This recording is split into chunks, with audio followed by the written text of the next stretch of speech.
When making party jollof rice for a large quantity of people, follow this procedure, okay? And you will thank me later.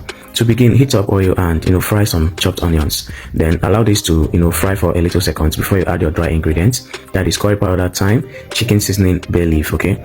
Once you add them, stir well to combine and allow it to fry for a few minutes. Then go in with your tomato paste. Start frying that tomato paste until all the tangy tastes are gone. Frying your dry ingredients alongside the onions will help build flavors, okay? So don't skip it. So once the tangy tastes are gone, introduce your tomato mix. This is a mixture of fresh tomato, patache, and onions with that scotch bonnet. Then season well and allow this to fry until oil begins to float at the top.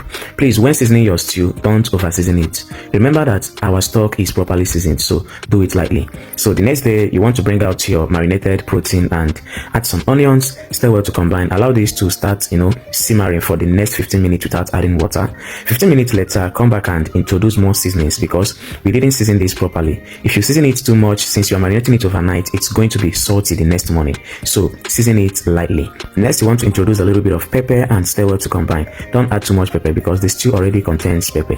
So once it is done, you want to scoop them out from the stock and set the stock aside. Heat up oil and flavor that oil with onions. Then begin to fry your proteins until both sides are golden brown. Scoop them out and continue frying until everything is done.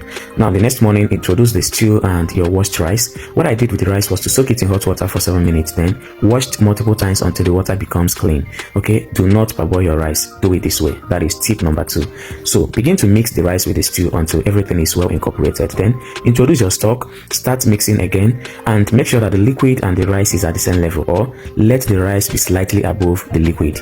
Now cook for the first 15 minutes. 15 minutes later, come back and stir well. At this point, you need to taste and adjust with anything you want to adjust, because seasoning your jollof rice when it is done is not the best practice because ingredients won't get into it. Finally, cover with foil paper to do the rest of the cooking. Once it is done, introduce stew and add some onions and butter. Stir well to combine. The essence of adding the stew is to revive all the taste that is going on. Thank you for watching. Bye.